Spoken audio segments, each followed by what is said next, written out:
আমি ধন্যবাদ এবং অভিনন্দন জানাই, কারণ ঐক্য পরিষদের চলার পথে তার আন্দোলনের গতিধারায়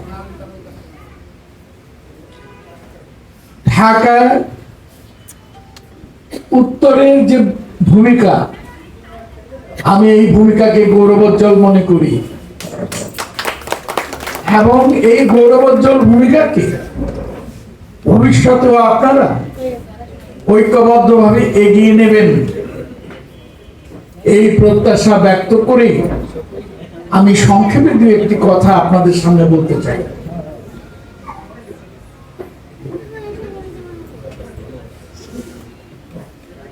গত 2 বছরের যে অবস্থা এই বাংলাদেশে রাজনৈতিক পরিস্থিতি, সামাজিক পরিস্থিতি, এ বিষয়ে নতুন করে কিছু বলার অপেক্ষা আছে বলে মনে হয় না, কারণ আমরা সবাই সেদিকে অবাক দৃশ্যে প্রত্যক্ষ করেছি। বিশেষ করে অন্তর্বর্তীকালীন সরকারের আমলে মনে হয়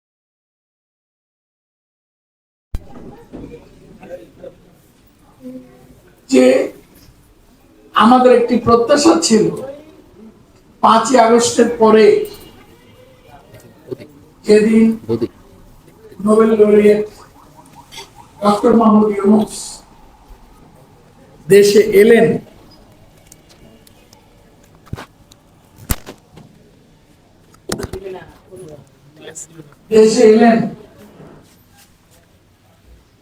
আমরা অনেকেই ভেবেছিলাম ফ্রান্স থেকে একজন স্বর্গদূত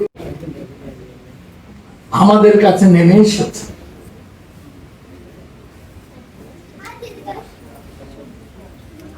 কিন্তু তার অন্তর্বর্তীকালীন সরকারের আমলে আমরা যা প্রত্যক্ষ করেছি তাতে আমরা শুধু হতাশ হইনি, তার 1 বছর 1.5 বছর সময়টি শুধু বাংলাদেশের ধর্মীয় সংখ্যালঘু সম্প্রদায় না, গোটা জাতি তাদের কাছে মনে হয়েছে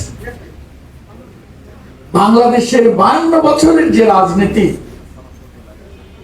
তার মধ্যে সবচেয়ে দুঃখ বেদনাদায়ক পরিস্থিতি আমরা অন্তর্বর্তীকালীন সরকারের আমলে প্রত্যক্ষ করেছি।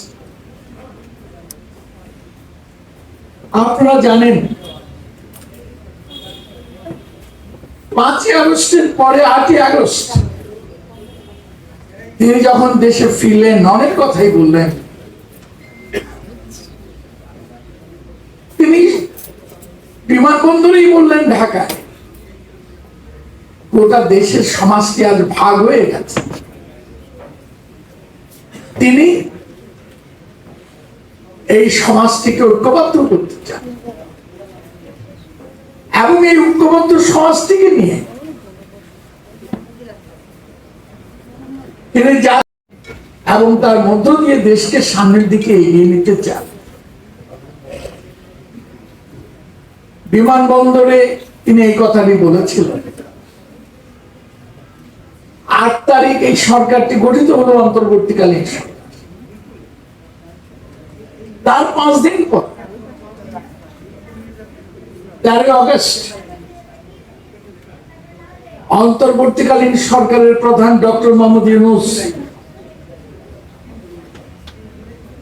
যমুনায় সেদিনকার বাসভবন তিনি আমাদের আমন্ত্রণ জানিয়েছেন, কথা বলতে চেয়েছিলেন। আমরা গিয়েছি। ডক্টর ইউনূসের সামনে সেদিন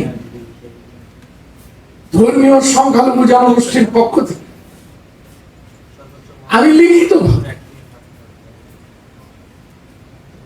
বক্তব্য প্রদান করে স্মারকলিপি দিয়েছি।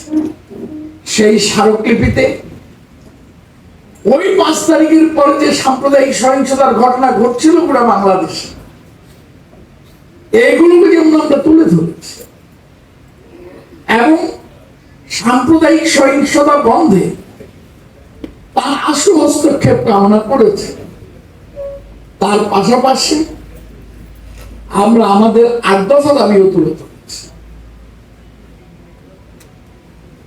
আপনারা জানেন 2015 সালের সেপ্টেম্বর মাসে ঐক্য পরিষদের উদ্যোগে ঢাকার সরওয়ার্দী উদ্যানে এক মহাসমাবেশ অনুষ্ঠিত হয়েছে।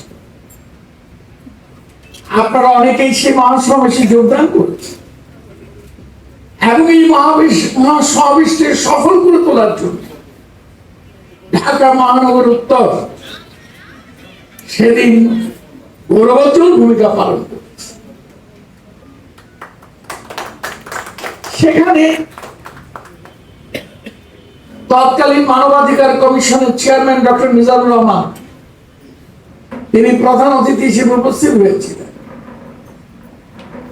আর ঐক্য পরিষদের অন্যতম প্রতিষ্ঠাতা বিশিষ্ট পার্লামেন্টারিয়ান সুরজিৎ সেনগুপ্ত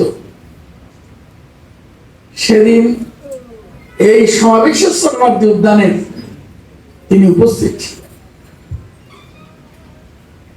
সেখানে বাংলাদেশের সংখ্যালঘুদের স্বার্থ অধিকার রক্ষার জন্য আমরা ৮ দফা দাবি তুলে ধরেছিলাম। এই ৮ দফা দাবির মধ্যে অনেকগুলো উপদফাও ছিল। লক্ষ মানুষ সেদিন হাত তুলে এই দাবিগুলোর প্রতি সমর্থন ব্যক্ত করেছে। ঠিক তার মধ্য থেকেই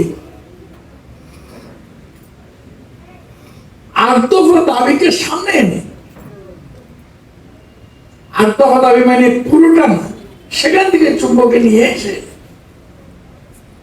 আমরা ভাবলাম এর ভিত্তিতে আমাদের আন্দোলন শুরু হওয়া প্রয়োজন। সেখানে কি ছিল? সংখ্যালঘু সুরক্ষা আইন প্রণয়ন করতে হবে, অর্পিত সম্পত্তি প্রত্যর্পণ আইন, এই আইনের যথাযথ বাস্তবায়নে কার্যকর পদক্ষেপ গ্রহণ, বৈষম্য বিলোপ আইন প্রণয়ন করতে হবে, পার্বত্য শান্তি চুক্তির স্থায়ী সমাধানে অগ্রণী ভূমিকা পালন করতে হবে। এবং আমরা সেখানে দিয়েছিলাম 2001 থেকে 2006 যে ঘটনাগুলো হয়েছে সেগুলো নিয়ে শাহাবুদ্দিন সাহেব যে রিপোর্ট দিয়েছিলেন, শাহাবুদ্দিন কমিশন, এই রিপোর্টের সুপারিশাবলীর আলোকে কার্যকর পদক্ষেপ গ্রহণ করতে হবে। এই দাবিগুলো নিয়ে আমরা অগ্রসর হচ্ছিলাম এবং ডক্টর ইউনূসের সামনে এই দাবিগুলো আমরা উত্থাপনের পাশাপাশি আমরা শারদীয় দুর্গাপুজোয় 3 দিন, প্রবারণা পূর্ণিমায় 1 দিন, খ্রিস্টানদের ইস্টার সানডেতে 1 দিন আমরা ছুটির দাবি করছি। আমরা জানতাম অন্তর্বর্তীকালীন সরকারের কাছ থেকে বা তাদের পক্ষে আইন প্রণয়নের যে কথাগুলো বলেছিলাম এগুলো প্রণয়ন সম্ভব না, কারণ তার জন্য প্রয়োজন হচ্ছে পার্লামেন্ট। কিন্তু আমরা আশা করেছি যে বিভিন্ন ধর্মীয় অনুষ্ঠান যে ছুটির যে দাবিগুলো আমরা করেছিলাম এইগুলো তো সরকারি আদেশে হতে পারে। হ্যাঁ, হয়েছে। শারদীয় দুর্গাপুজোয় যেখানে আগে 1 দিন বন্ধ থাকতো সেদিন তিনি এটা আরেকদিন বাড়িয়ে দিন। আপনাদের নিশ্চয়ই মনে আছে 13 তারিখ তার সাথে বৈঠকের পর এবং তিনি এটুকু বললেন, আমরা বলেছি বৈষম্যহীন বাংলাদেশের জন্য সংগ্রাম করেছে, আন্দোলন হয়েছে, বৈষম্যের জায়গা কোনটা কোনটা রয়েছে সংখ্যালঘুদের জন্য এগুলো আমরা চুম্বকে দেখিয়ে দিয়েছি এবং বলেছি